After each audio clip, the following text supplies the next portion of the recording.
I'm Karl Marx, considered by some a dreamer whose envisioning of a fair society sent ripples across time that continued to mould the path of humanity. My tale starts in the first part of the 19th century, in the very core of antiquated Europe, in Trier. The atmosphere was heavy with the grimy residue of industrialization, and the city resonated with the deafening uproar of factories. It was amid these conditions that I reached maturity.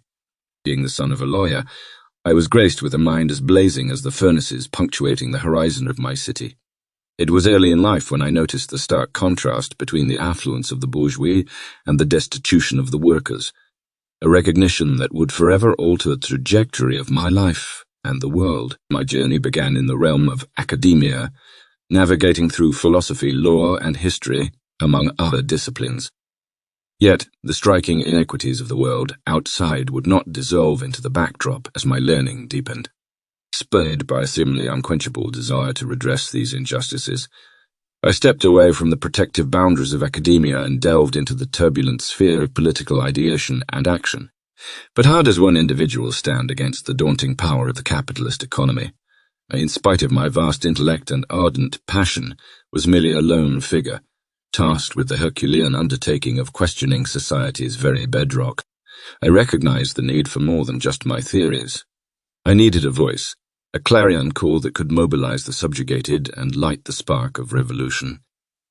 Thus, in 1848, amidst the swirling snows of London, my comrade Friedrich Engels and I decided to compose the Communist Manifesto.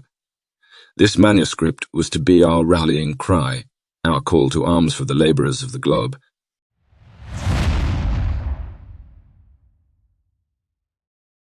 But what provoked the need to write such a manifesto? The answer is embedded in my own words. Philosophers have hitherto only interpreted the world in various ways. The point is to change it. The Communist Manifesto was more than just a critique of capitalism.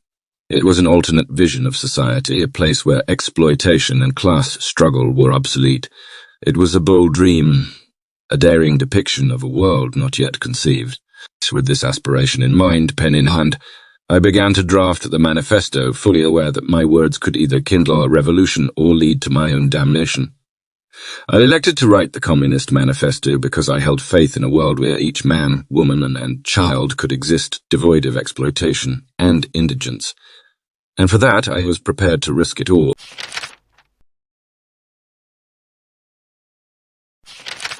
What's in it for you? Finally understand the arguments for communism. People around the world are dying of starvation as others toss perfectly good food into the trash. Companies profit from remote civil wars in which child soldiers are forced to slaughter one another. Factory owners cash in as mothers sew cheap clothes in their factories for a meager wage, so the West can shop at competitive prices. All of these harrowing images demonstrate the raw exploitation that can be found in our modern capitalist system of economic production. This, of course, is nothing new. 19th century communists saw similar circumstances in the factories of industrializing Europe, and they were horrified by it. Indeed, the political philosophy of communism rose from the suffering of the working class. The classic political work, the Communist Manifesto, offers a great introduction into the considerations and plans of the early proletarian movement. Here you'll understand the basis of communist political thought, straight from the source.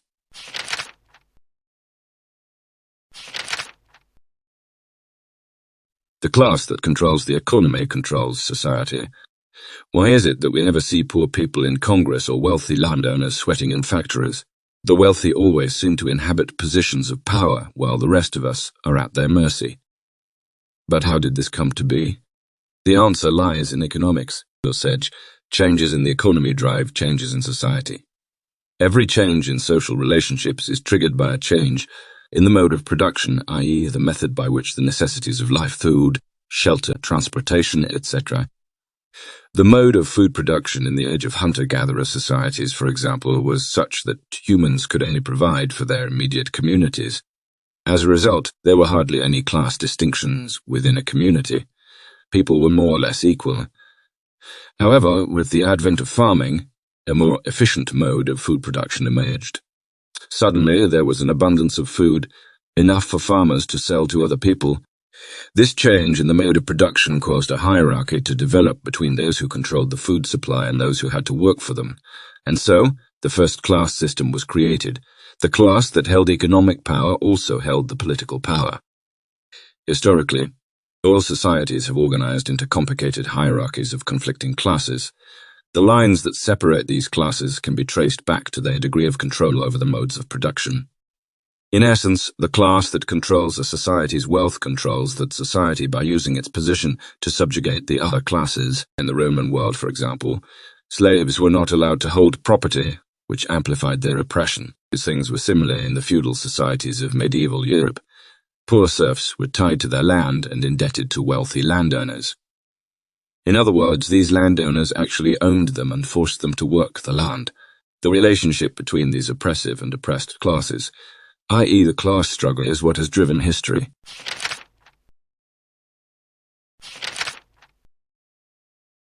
The bourgeoisie dominates the economy and therefore society. You don't have to visit a medieval cathedral or castle to comprehend the vast amount of power kings in the church once had.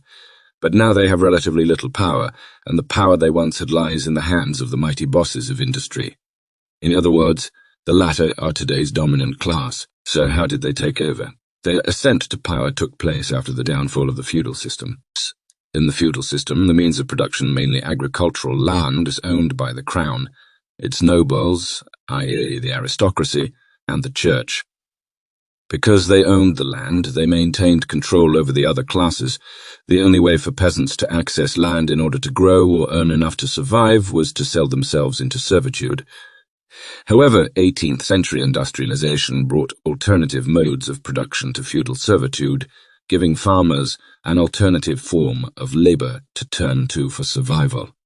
Farmers left in droves from agriculture to industry, and the old social system vanished. Oppression, however, did not vanish with it. A new powerful class emerged. The bourgeois, or the owners of industrial capital. The rise of the bourgeoisie was revolutionary. Feudalism was replaced with naked self-interest and the invisible hand of the free market. However, the fundamental social hierarchy remained the same. Workers were selling their labor for a wage that wasn't equal to the amount of capital or the total wealth. Thus, in concrete terms, when a worker in a factory creates a chair, his wage isn't equal to the price of the chair. Rather, he only receives a fraction of its worth. The remaining capital goes into the hands of the bourgeoisie, which in turn grows their power even more. Meanwhile, the bourgeois are constantly searching for more capital and more markets to exploit, which has turned capitalism into a global phenomenon. Due to the growing power of the bourgeoisie, capitalism has become the defining economic doctrine of our time.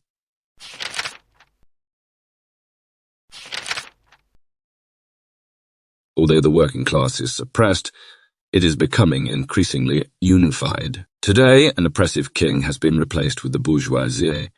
With them in control, there's a new oppressed class as well, the working class proletariat. If there had ever been charm in work, it is certainly gone by now. You don't work and produce for yourself, but for a factory owner who will pay you only what you need to survive. Not because he cares for you, but so you can continue working for him and help his factory grow. Thus, you'll live as long as you find work and die soon after as your labor is no longer sufficient in increasing the wealth of the bourgeoisie.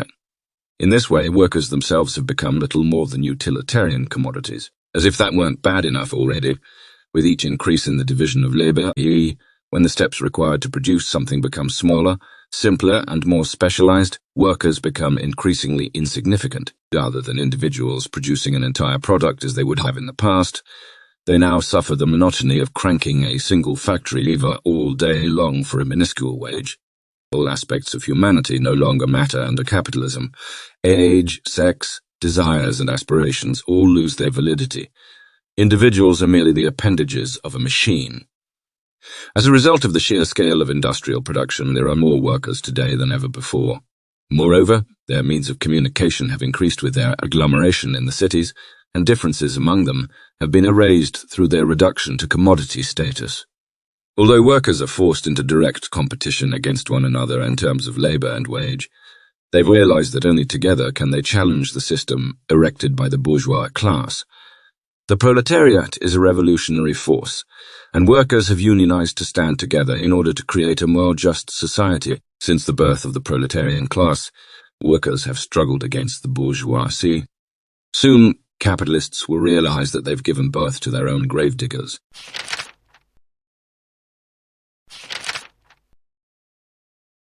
Communists and the proletariat have a common aim: to abolish private property and claim political power. Workers' rage is obvious, but the question remains: how can the proletariat translate its rage and frustration into a political movement that brings about fundamental change? The communists want to unite the workers for a common cause.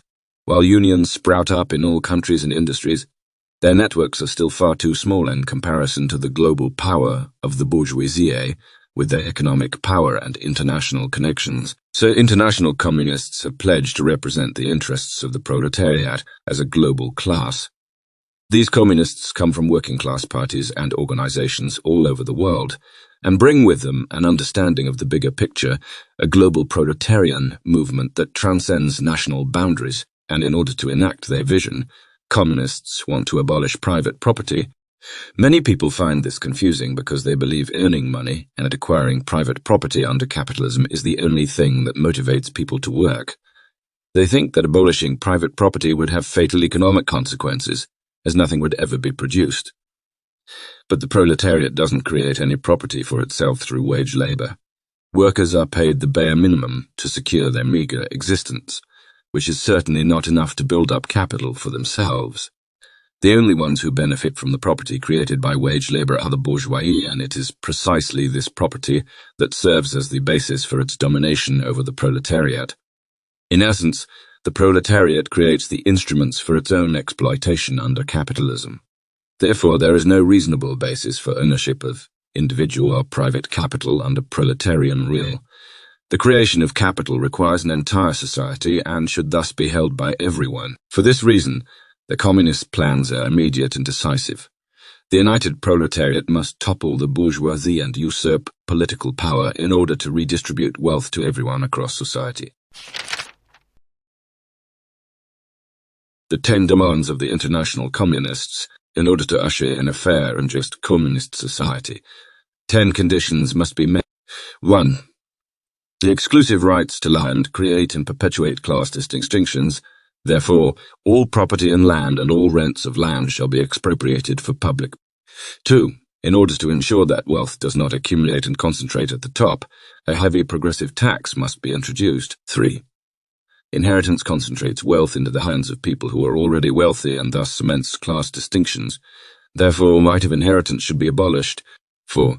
Emigrants abroad have no use for their property in their native country. Therefore, we shall confiscate that property, as well as the property of those who would undermine the rule of the proletariat. 5. Credit institutions exist merely by virtue of their capital without making contributions to production. Therefore, the state will have an exclusive monopoly on credit by means of a national bank with state capital. 6. Freedom of movement is a right every citizen should enjoy, and for which society is responsible. Thus, the centralization of transport will be put into the hands of the state. 7. Much of our land remains underused. We should extend the instruments of production, now owned by the state, and use them to cultivate the wastelands and improve the soil. 8. As it stands, the many works for the benefit of the few. Therefore, everyone should be required to work. In addition, industrial armies, especially for agriculture, should be established. 9.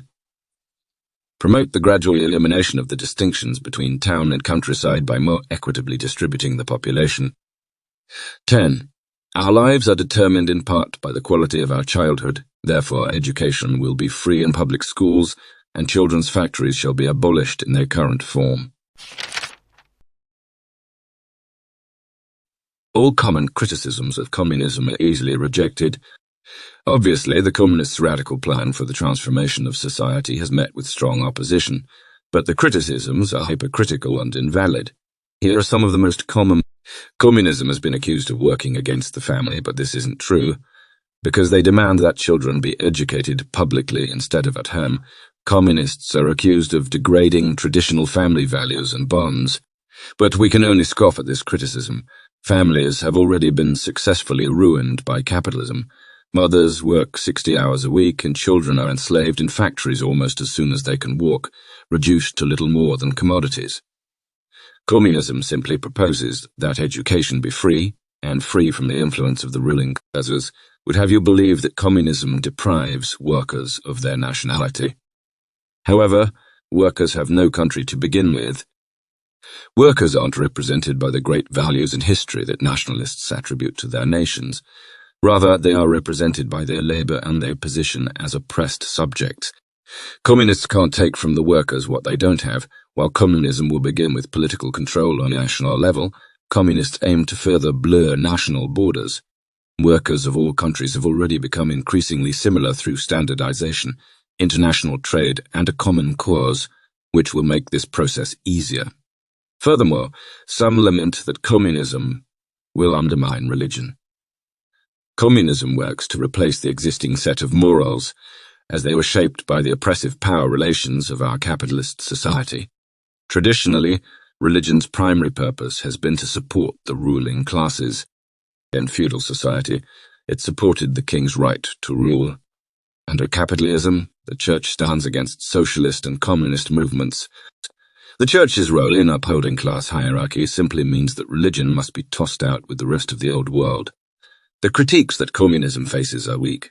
All they demonstrate is that many people have still not understood the causes and demands of the proletarian movement, which exemplifies the reason why this manifesto is so